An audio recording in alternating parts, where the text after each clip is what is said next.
There was once a wise old man named Jonathan who lived in a peaceful town. Jonathan was well respected, not because of his wealth or status, but because of his wisdom. People from all over came to seek his advice. No matter how big or small their problem was, Jonathan always had a way of helping them see the right path. But in the same town, there was another man named Richard. Unlike Jonathan, Richard was not wise, but he was extremely wealthy. He owned large businesses, had grand houses, and people feared him because of his power. However, despite all his riches, Richard was not a happy man. What made him truly miserable was the fact that, despite all his money, people still respected Jonathan more than him. They didn't come to Richard for advice. They didn't admire him. They only obeyed him because they feared him. This made Richard furious. He couldn't understand why people valued wisdom over wealth. After all, money could buy anything: power, luxury, and even people's loyalty. But no matter how much money he had, he could never buy the love and respect that Jonathan received. One day, Richard came up with a plan. He decided to humiliate Jonathan in front of the whole town. He wanted to prove that the old man was not as wise as everyone believed. He wanted to show that wisdom was useless in the face of real power. He thought and thought until he finally came up with the perfect trick.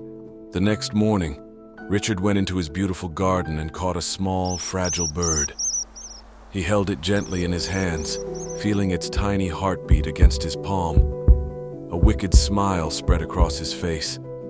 With the bird hidden in his hands, Richard walked into the town square where Jonathan often sat and spoke with the townspeople. That day, the square was crowded.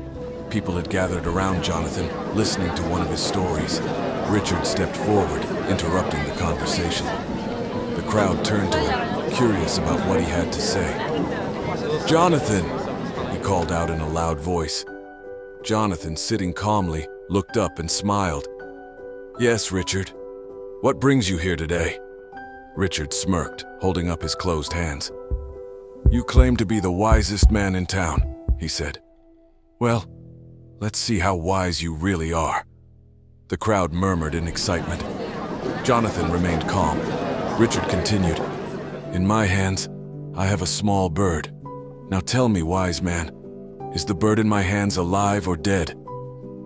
The crowd fell silent. Everyone leaned in, eager to hear Jonathan's answer. Richard's plan was simple. If Jonathan said the bird was alive, he would crush it in his hands and prove him wrong.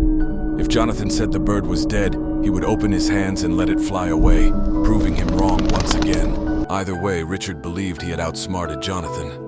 Jonathan looked at Richard for a long moment, his wise eyes studying the man before him. Then a gentle smile spread across his face. "My dear Richard," Jonathan finally said, "the answer is in your hands." The crowd gasped. Richard's smirk disappeared. He suddenly realized what had just happened. Jonathan hadn't given a wrong answer. He hadn't fallen into the trap. Instead, he had given an answer that placed the power back in Richard's hands. If Richard wanted to prove Jonathan wrong, he would have to kill the bird in front of everyone, or let it fly free. The choice was his. For the first time in his life, Richard felt truly powerless. He had come to the town square thinking he had control over Jonathan, but now he realized that he had only been given a mirror to see himself clearly. His hands started to tremble. He could feel the tiny heartbeat of the bird, innocent and unaware of the human struggle happening around it. Richard swallowed hard. He had a choice to make. Would he prove his point and take a life for the sake of his pride? Or would he admit that he had been wrong? For a long moment he stood there, frozen. The crowd waited in anticipation. And then, with a deep breath, Richard slowly opened his hands. The small bird, feeling the fresh air, flapped its delicate wings and soared into the sky. The crowd erupted into cheers and applause.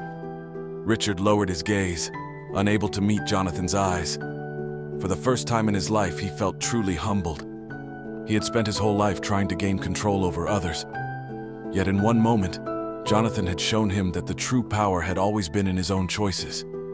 He had thought that money was power, but today, He realized that the real power lay in wisdom, kindness, and the choices one makes.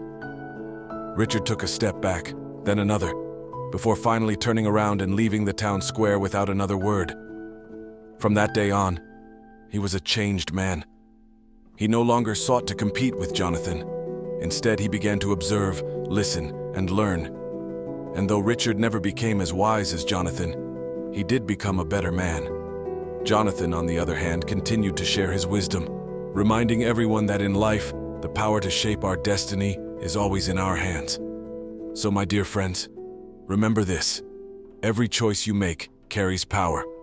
You can choose to be kind or cruel. You can choose to be honest or deceitful. You can choose to build or destroy. At the end of the day, the power is not in someone else's hands, it's in yours. So, what kind of choices will you make today? If you found this story inspiring, don't forget to like, share, and subscribe for more stories that will make you think. See you in the next video.